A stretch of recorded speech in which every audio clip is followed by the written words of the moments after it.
อ้นั่งจูนบอกไฟเกียมไอ้น้องสตาร์ทเครื่อง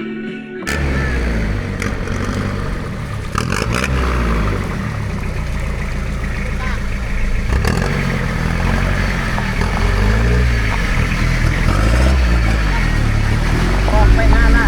เนาะเพื่อนทีมงานของเขาเย้มิสเตอร์โลโซแตง มิสเตอร์โจ๊กมิสเตอร์โอ้ยโอเคสบายดีไม่ได้สวิตเลย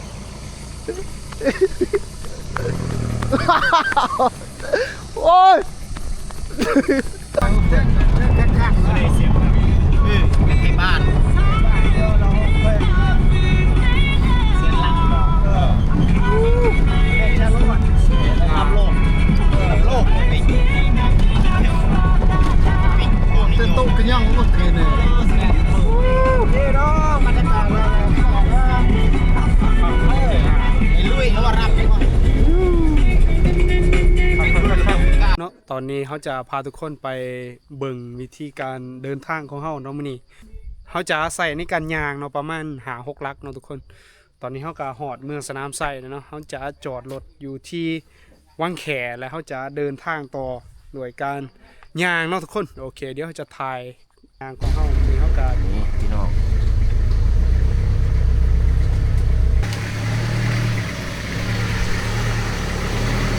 ไปเส้นทางโหดดีเนาะในทางโบนี่เย้ท่านผู้ชมไปเครื่องตะกอนห้อง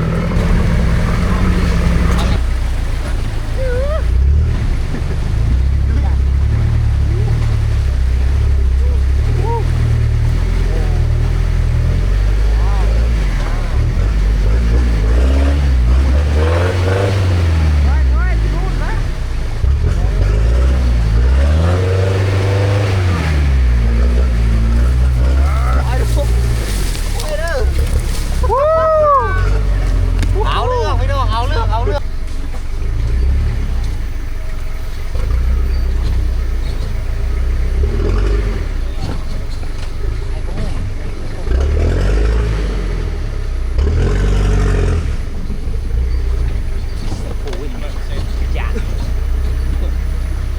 ตักบ่ได้เลยต้นเล็กนี่ต้นไม้เนาะต้นไม้แย่วิ่งก็ได้ let's go ทุกคนน้องอุปกรณ์โอ้ นั่นโน้ชาติมึงกี่ แต่ละคนสภาพการไปทุกคนว้าว so excited everybody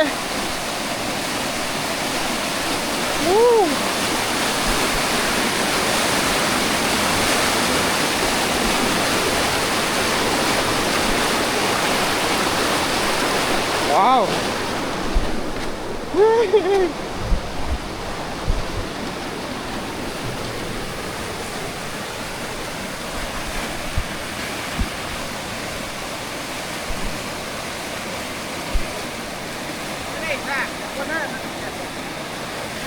ทีมงานเสือล่ายเนาะทุกคน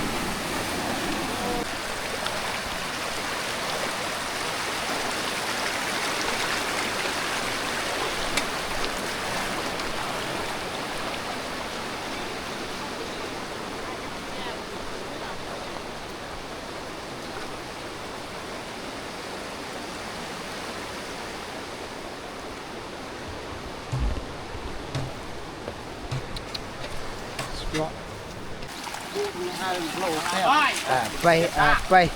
เนี่ยจุกเร็วฝ่ายสบู่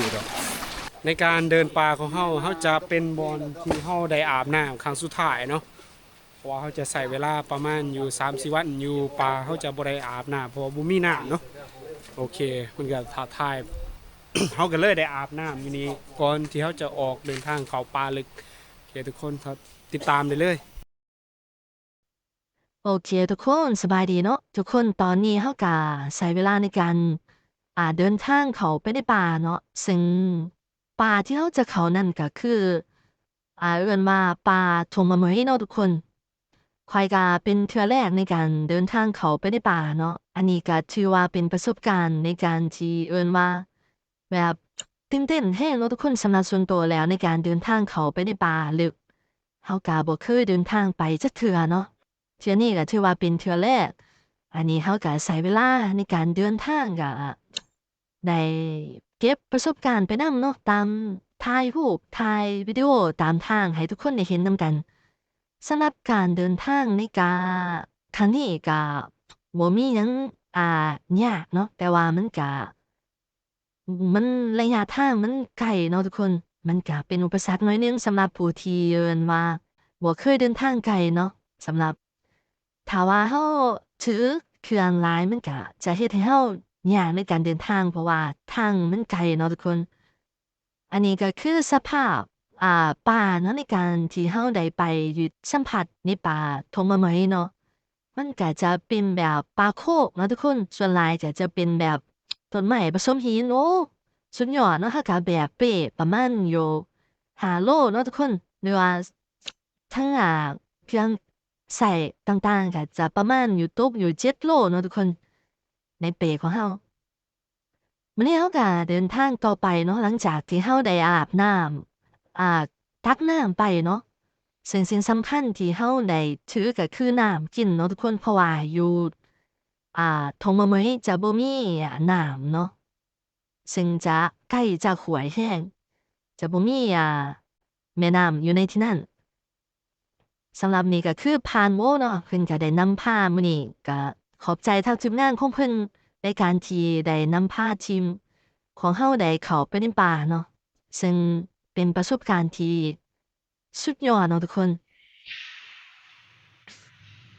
ตอนนี้เราก็เดินทางไปเราก็พ้อแบบต้นทุ่งยักษ์เนาะทุกคนเราก็บ่เคยเห็นเนาะซึ่งเสียแป้งบอกว่าเป็นต้นทุ่งยักษ์เนาะทุกคนโอ้สุดยอดเนาะสิ่งที่เราบ่เคยเห็นก็เห็นเนาะทุกคนอยู่ในป่าลึกหลังจากที่เราเดินทางพอประมาณเราก็ได้นั่งพักผ่อนเนาะทุกคนส่งแล้วเราก็หยุดพักเพื่อจะเดินทางต่อบ่จินน้ำจินได้ ตอนนี้เขาก็เดินทางมาหอดจุดหมายบอนเฮาจะตั้งแคมป์แล้วเนาะทุกคนโอเคตอนนี้ทีมงานของเฮาก็เตรียมตัวในการตั้งแคมป์เนาะโอเคอันนี้ก็เป็นบอนที่เฮาจะนอนเนาะทุกคนว้าวสุดยอดเนาะ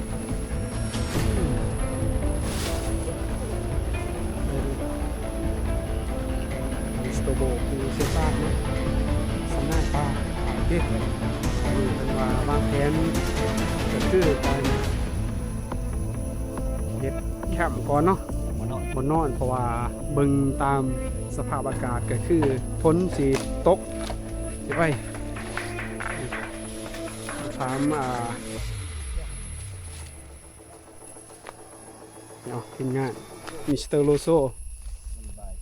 เนาะรู้สึกจะได้มิสเตอร์โลโซ รู้สึกโอ้ยคัก คักบ่โอ้บ่เคยมาเนาะทาง เคยมาจักเทื่อ โอเคทุกคนคักสุดยอด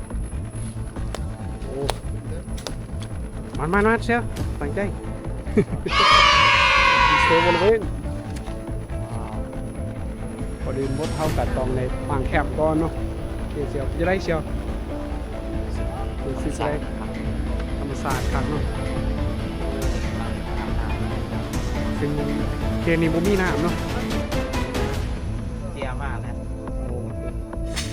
อ้ประมาณจักรักแต่ มาพุทกา2 กิโลนะ อืมโอ้ ก็ทักเศร้า นี่เนาะ แคมป์ทาวอน แคมป์ทาวอร์นะทุกคน โฮมสเตย์แบบ โอ้ย สุดยอดแล้วแหละ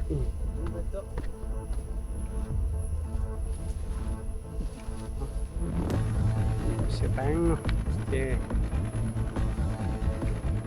ตอนนี้พวกเพื่อนก็มุ่งมั่นในการ เฮ็ดอันนั้นโฮมสเตย์ของเฮาเนาะยังสิ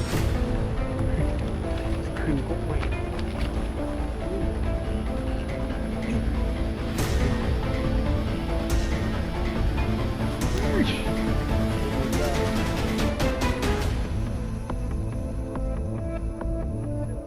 สิ่งที่เฮาได้เตรียมมาก็มีน้ำเนาะคุณแล้วก็ไปบัดเพื่อว่าป้องกันฝนตกเนาะเพราะว่าเขตนี้บ่มีน้ำ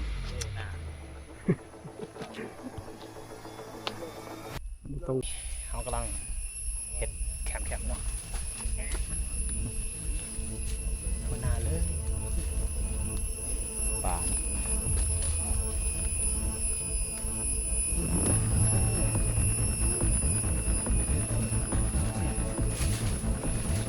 วันนี้เฮามาอยู่ในป่าเนาะทุกคนในเสาร์วันที่2ที่เฮาเดินทางมาอยู่ป่าโอเคเฮาก็ได้ใส่เวลาสำหรับในการอยู่ป่านี่ก็คืนหนึ่งเลยเนาะทุกคนแล้วมื้อคืนนี่ก็ฝนตกเบิดคืนแต่ว่านเนาะทุกคนประมาณแต่2 โมงพุ่นแหละฝนตกมันก็เฮ็ดให้เฮาเอิ้นว่าลำบากเนาะในการอยู่อาศัยอยู่เดี๋ยวจะถ่ายแคมป์ที่เฮาอยู่เนาะนี่ก็คือแคมป์ที่เฮาได้เฮ็ดกับหมู่เนาะเฮาก็ได้ตั้งแคมป์อยู่นี้มานอน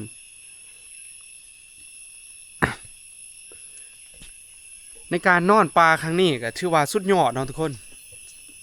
ถึงมีอุปสรรคหลายอย่างแล้วก็มีสิ่งอำนวยความสะดวกบางอย่างในการที่เอิ้นว่ามาประจนภัยในครั้งนี้ก็ถือว่าได้รับประสบการณ์หลายอย่างเนาะซึ่งบรรยากาศก็ถือว่าสุดยอด พี่น้องเอ้ยต้นไม้ใหญ่ขนาดเฮาอยู่นี่ก็คือดงยังเสียวดงมะเมยเนาะ เฮาอยู่ดงมะเมยเนาะทุกคนสุดยอดบรรยากาศแม่นสดแห้งอากาศสด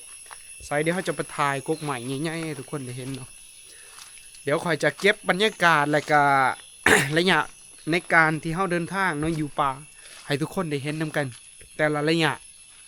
ซึ่งเฮาจะตอนนี้แดดอ่อนๆทุกคนโอ้ยามเช้าอยู่ป่าก็สุดยอดเนาะ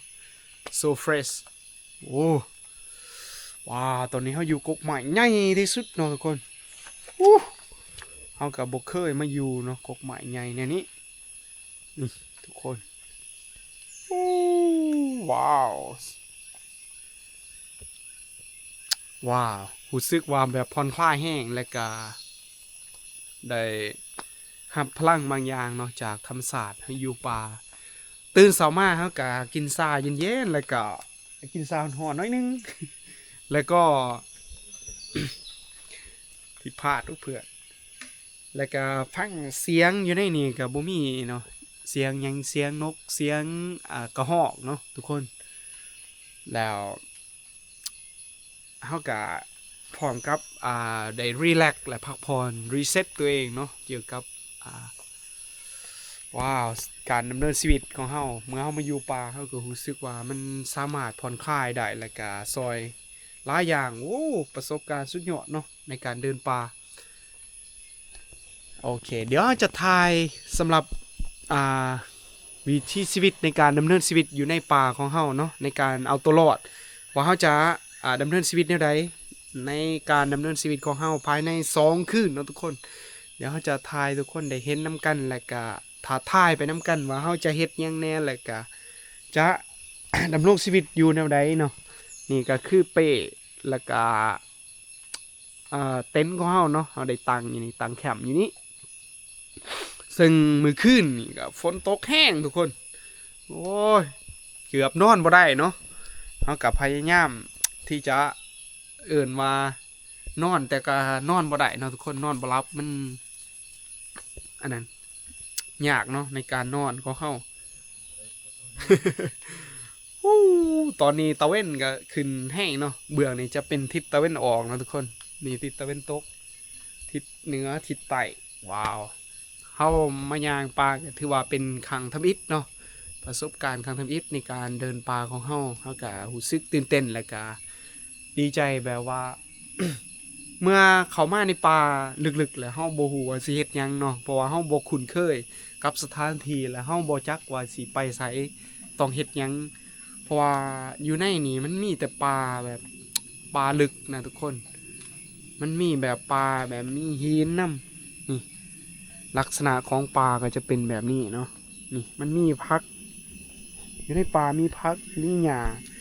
นี่เนาะพักประเภทพักแบบโอ้สุดยอดทุกคนบรรยากาศก็ถือว่าสุดยอดเนาะ ถ้าผู้ใดสนใจเนาะอยากมาลองเดินป่าก็สามารถติดต่อเฮาได้และเฮาจะนำพาทุกคนไปสถานที่ที่เฮาคุ้นเคยเนาะแต่ว่าอยู่นี่แม่นเฮาบ่แนะนำ เพราะว่ามันไกลแล้วก็มันโหดอีหลีทุกคนป่าจริงสุดยอดตอนเช้าก็จะได้ยินเสียงแบบข้างเสียงลิง เสียงนกแก้วเนาะหลายๆอยู่หั่นโอเคทุกคนเดี๋ยวจะทายทุกคนได้เห็นวิธีการดำเนินชีวิตของเฮาเนาะโอเคคนหลายแห้งเฮาหมากไฟป่าเยอะมากทุกคนไปเราจะไม่เขี่ยมาเบิ่งต้นไม้ยากนะทุกคนหากมันขายแบบนาขี้เลยโคตรลึกลับค่ะหากใหม่สุดยอดคืองูเนาะคนมันเป็นแบบอลังการอีหลีผมว่าหัวมันใหม่ยังเนาะแบบมันเป็นแบบมาหานี่อลังการงานสร้างสูงขนาดเดี๋ยวจะมาเบิ่งข้างในว่ามียังบ่มียังนะทุกคนเป็นแบบกำแพงเลยคล้ายๆแบบกำแพงเมืองจีนเนาะ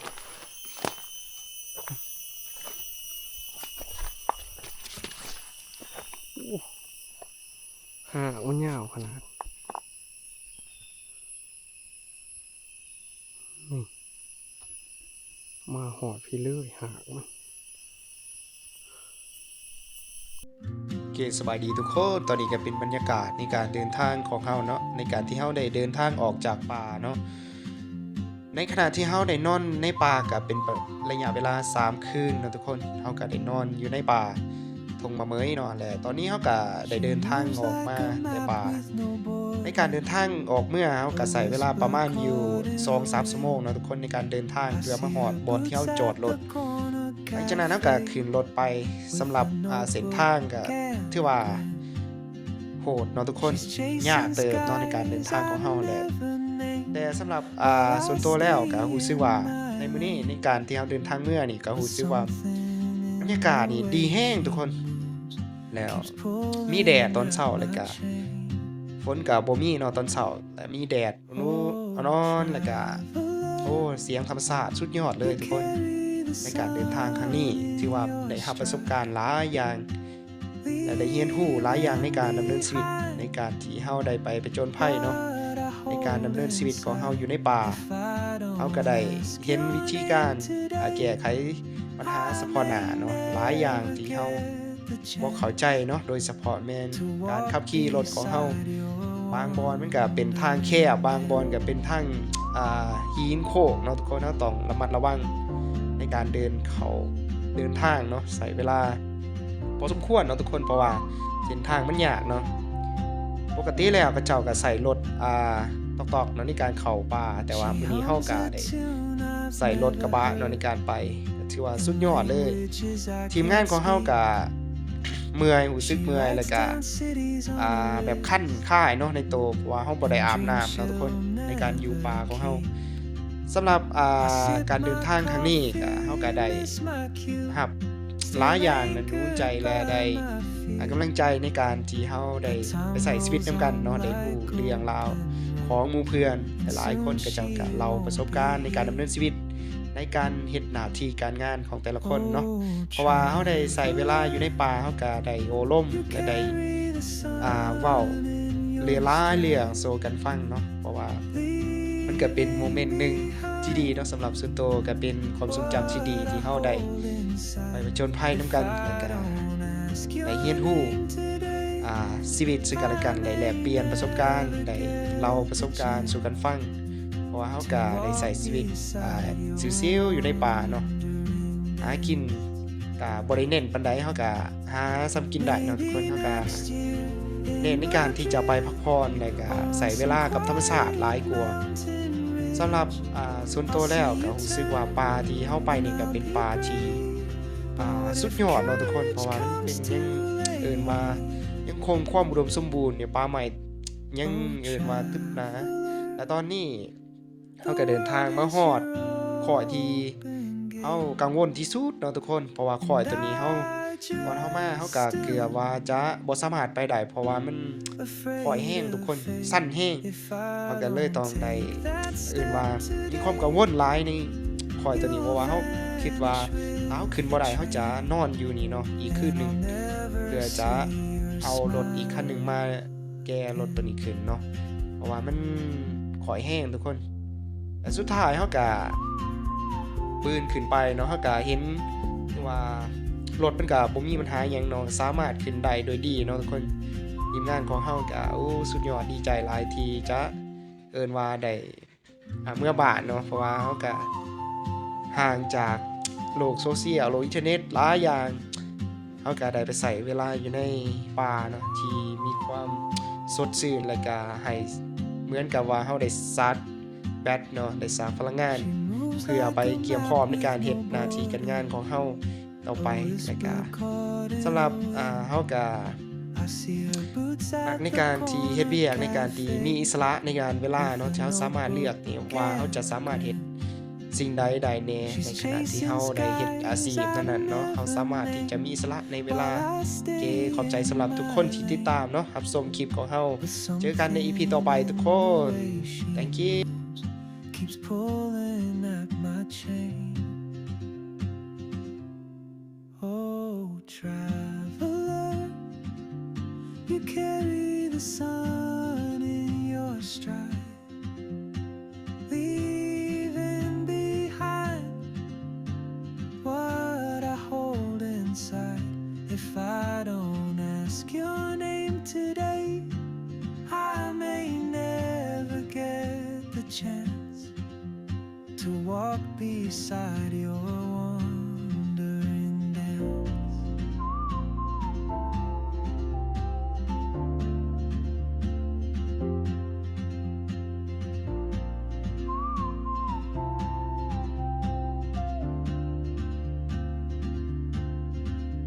She hums a tune I've never heard